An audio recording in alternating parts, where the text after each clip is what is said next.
Renegade immortal के episode 15 की शुरुआत में हम देखते हैं कि वांग लिन के सामने एक सेंट आ जाती है जो कि कहती है कि मेरे डिसिपल की सोल ब्लड लौटा दो। और फिर ये तुरंत ही वांग लिन के सामने आ जाती है और इसकी इतनी तेजी को देख के वांग लिन भी काफी हैरान होता है। और फिर ये कहता है कि प्रीवियस जनरेशन के ग्रैंड चाइल्ड के बारे में मैं कुछ भी नहीं जानता हूँ, जिस पर ये बताती है कि मेरे ग्रैंडसन का नाम जाओ जी होंग है। और इस चीज को सुनते ही वांग लिन तुरंत ही पीछे हट जाता है और कहता है कि जब मैं यहाँ से 1000 माइल्स दूर पहुंच जाऊंगा तब मैं उसकी ब्लड सोल को भेज दूंगा। और इस चीज को सुनते ही ये सेंट काफी खतरनाक तरीके से अपनी पावर को रिलीज करती है। और इस चीज को देख के वांग लिन हैरान हो ही रहा होता है कि तभी ये सेंट इसके पीछे आ जाती है और कहती है कि मेरे दोस्त नर्वस मत हो, क्योंकि मैं जी होंग से पहले ही सुन चुकी हूँ वो तीनों वॉर गॉड पैलेस से सेफली क्यों आ पाए, इसलिए मैं तुम्हारी मदद के लिए शुक्रिया अदा करती हूँ, क्योंकि तुमने पर्पल रेनबो को बचाया है और उसे लौटने में मदद की है, इसलिए मैं तुम्हें हर चीज से छुटकारा दिला दूंगी। जिस पर वांग लिन माफी मांगते हुए कहता है कि मैं 1000 माइल से ट्रेवल करने तक का इंतजार कर लूंगा और तब मैं सोल ब्लड को भी लौटा दूंगा। और 1000 माइल्स का सुन के ये सेंट कहती है कि पैलेस के लिए 1000 माइल्स सिर्फ कुछ सांसों जितना दूर है, और अगर मैं सच में तुम्हें मारना चाहती तो यहाँ तक कि तुम 1000 माइल्स भी दूर चले जाओ तब भी इससे कोई फर्क नहीं पड़ेगा। चलो बहुत हुआ, अब तुम इतना ही जोर दे रहे हो तो फिर चलो चलते हैं। और इस चीज को सुन के वांग लिन तुरंत ही काफी ज्यादा तेजी से यहाँ से दूर भागने लगता है और काफी दूर आ जाने के बाद कहता है कि मैं अपने वादे के अनुसार आपको सोल ब्लड लौटा रहा हूँ। और फिर ये वापस से काफी तेजी से आगे बढ़ने लगता है और ये सोचता है कि ना जाने वो सेंट सच बोल रही थी या नहीं, लेकिन एक सोल ब्लड के लिए मास्टर को नाराज करना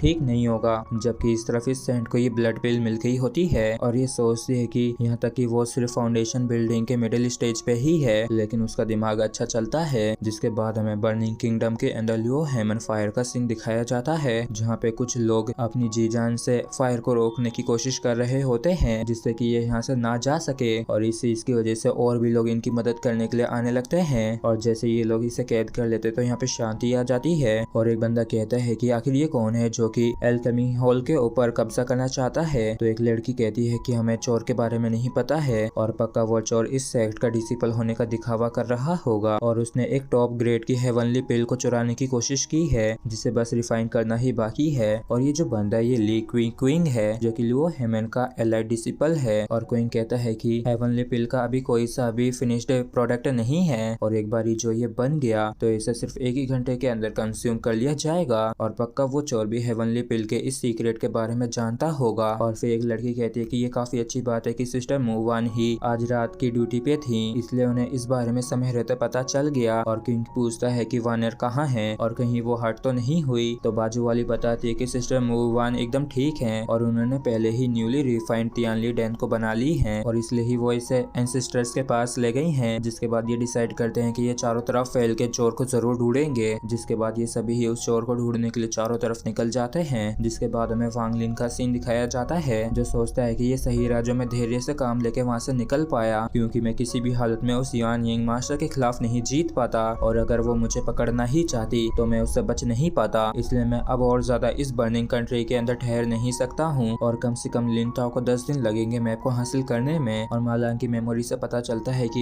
ये जो स्ट्रीम वैली मार्केट है ये फायर बर्निंग किंगडम का सबसे लार्जेस्ट ऑक्शन बाजार है। तो फिर चलो वहीं पे चलते हैं, क्या पता ऑक्शन में मैप ही मिल जाए। और तभी अचानक से कोई 2 स्वॉर्ड से वांग लिन के ऊपर अटैक कर देता है और ये अटैक करने वाले और कोई नहीं क्विंग ही होता है। और लड़की कहती है कि इसकी बॉडी को देख के ये वही लगता है और ये चोर तो भेस बदलने में काफी माहिर है। तो वांग लिन पूछता है कि मेरे दोस्तों आखिर क्या बात है। तो ये बंदा अपनी स्वॉर्ड निकालते हुए कहता है कि तुमने मेरे सेक्ट के फॉरबिडन लैंड से चोरी की है और मुझे लगता है कि इसी वजह से तुमने भेस भी बदल रखा है जिससे कि हम तुम्हें पहचान ना सके, इसलिए आज तुम जरूर मारे जाओगे। जिसके बाद ये सभी ही वांग लिन से लड़ने के लिए तैयार हो जाते हैं, लेकिन तभी एक काफी सुंदर लड़की आके इन्हें रोक लेती है जो कि लियो हेमन की एलाइड डिसिपल ली मूवान होती है। और ये कहती है कि ये वो नहीं है और वैसे तो वो बंदा भेस बदलने में काफी अच्छा है, लेकिन ये जेंटलमैन वो नहीं लगता है। जिसके बाद क्विंग अपने आप को इंट्रोड्यूस करते हुए कहता है कि मैं लियो हो सेक्ट का ली क्विंग हूँ और मुझे उम्मीद है कि आप मेरी इस गलती के लिए मुझे माफ कर देंगे। जिस पर वांग लिन कहता है कि ये बस एक गलत फहमी थी, इसलिए मैं इसे दिल पे नहीं लूंगा। और मूवान कहती है कि मुझे लगता है कि आप जिंगो मार्केट प्लेस जा रहे हैं तो शायद हमारी वहाँ पे दोबारा से मुलाकात होगी। और ये सिचुएशन इस लड़की के लिए काफी ज्यादा ऑकवर्ड सी हो जाती है और फिर क्विंग वापस से अपनी गलती के लिए माफी मांगता है, इसलिए ये अपने और भी जरूरी काम करने के लिए यहाँ से चला जाता है। और इन सभी के यहाँ से जाते ही वांग लिन उस छिपे हुए चोर को बाहर निकाल देता है जो कि इविल सेक्ट का एलाइड डिसिपल सुन यूकाई है और अपने सामने सामने एक इमॉर्टल को देख ये तुरंत ही इसकी चापलूसी करते हुए कहता है कि मैं इविल डीमन सेक्ट का डिसिपल सुन यूकाई हूँ और क्योंकि मेरे पास कोई और चारा नहीं था इसलिए मेरे को आपको फॉलो करना पड़ा क्योंकि मैं लू हेमन के साथ परेशानी में पड़ गया हूँ और क्योंकि मैं उन्हें हरा नहीं सकता हूँ इसलिए मुझे छिपना पड़ा क्योंकि अभी वो लोग मेरी तलाश कर रहे हैं तो सिर्फ आपको ही फॉलो करके मैं सेफ रह सकता हूँ और मेरे दोस्त जो भी अभी हुआ है उसके लिए मुझे माफ कर दो। और वैसे तो वो फास्ट है लेकिन वो सिर्फ फाउंडेशन बिल्डिंग के लेट स्टेज पे ही है तो इसकी स्पीड उस लड़की से ज्यादा धीरे नहीं होगी। तो दोस्त क्या तुम्हारे पास कोई ऐसा मैजिक ट्रेजर है जो कि मेरी मदद कर सके। और क्योंकि वांग लिन इससे काफी पोलाइट से बात करता है तो ये सोचता है कि ये बच्चा तो फाउंडेशन बिल्डिंग के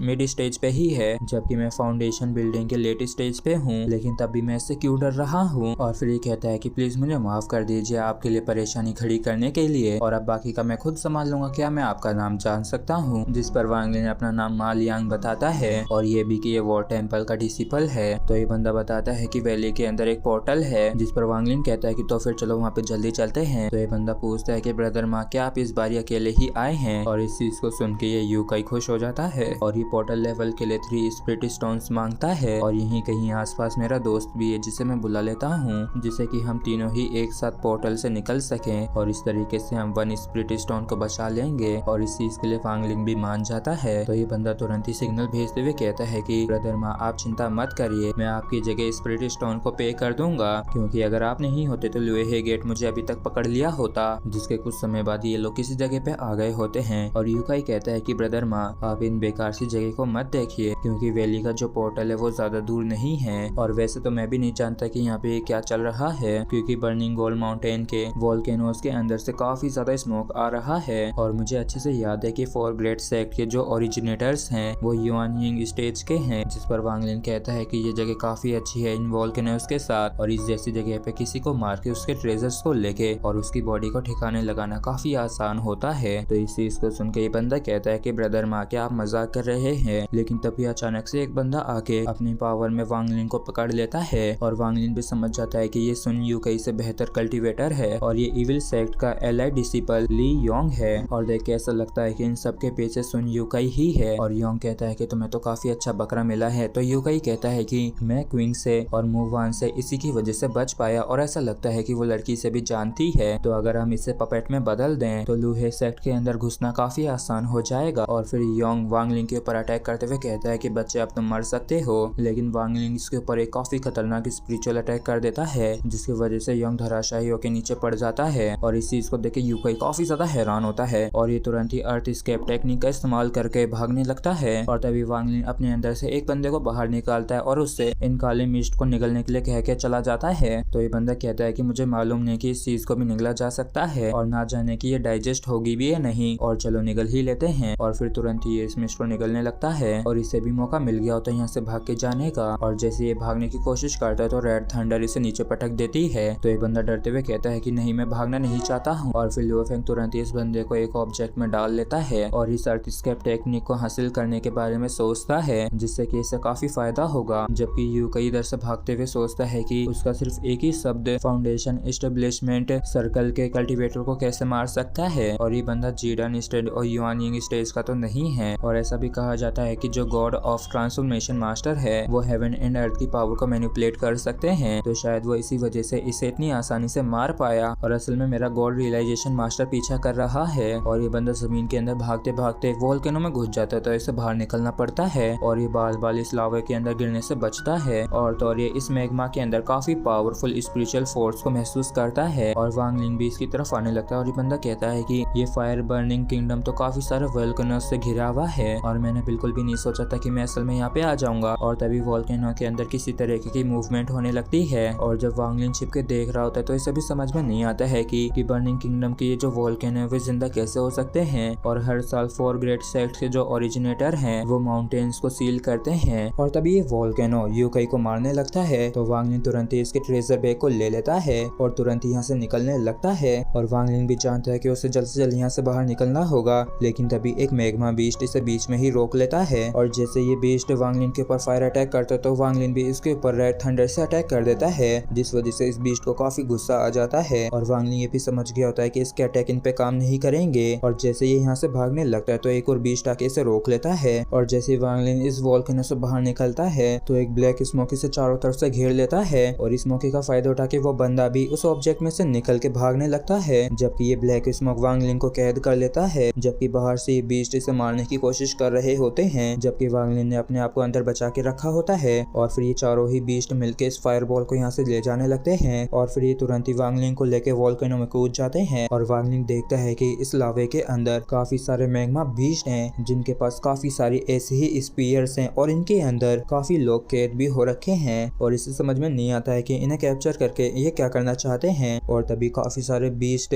काफी सारे स्पीयर्स को सरफेस पे ले आते हैं, जहाँ पे इन सभी बीस्टों का किंग निकल के आता है। और इस जाइंट फायर बीस्ट को देख के वांग लिन समझ गया था कि इसकी स्ट्रेंथ यांग यिंग स्टेज वाले के बराबर की है और शायद ये उनसे ज्यादा ताकतवर ही हो। और तभी एक काफी बड़ी फायर आई के सामने ये सभी बीस्ट झुक जाते हैं, लेकिन तभी वांग लिन का जो बीड होता है ये बाहर आके मूवमेंट करने लगता है। और इस चीज को देख के वांग लिन को भी समझ में नहीं आता है कि आखिर कैसे इसका रिवर्सल पल अपने आप अपीयर हो गया। और तभी ये आई एक स्पीयर को डिस्ट्रॉय कर देती है। और इस चीज को देख के वांग लिन समझ जाता है कि ये जो फायर बॉल है ये मॉन्क्स की स्पिरिचुअल एनर्जी को निगल रही है। और जैसे ये फायर बॉल वांग लिन के पास आती है तो ये जो स्काई रिवर्सल पर्ल होता है यही इस फायर आई बॉल को निगलने लगती है। और इस चीज को देख के बाकी के जो नीचे बीस्ट थे वो इसे बचाने की कोशिश करने लगते हैं, लेकिन फिर भी स्काई रिवर्सल पर्ल थोड़ी सी मशक्कत करने के बाद निगल ही जाता है। और इस चीज को देख के वांग लिन भी हैरान होते हुए कहता है कि हेवनली रिवर्सल बीड ने तो सिर्फ एक ही सांस में फायर एट्रीब्यूट को परफेक्ट कर लिया है, और क्या ऐसा हो सकता है कि यही इन सारे फायर बीस्टों का किंग हो। इसलिए वांग लिन तुरंत ही इसे ही लेके यहाँ से भागने लगता है, जबकि ये बीस्ट भी इसका पीछा नहीं छोड़ते हैं और इसे फॉलो करने लगते हैं। और इसी के साथ फ्रेंड्स हमारा एपिसोड भी यहीं पे खत्म होता है। अगर आप लोगों को वीडियो अच्छा लगा हो तो प्लीज चैनल को सब्सक्राइब और वीडियो को लाइक करना बिल्कुल भी ना भूलें। Thank you.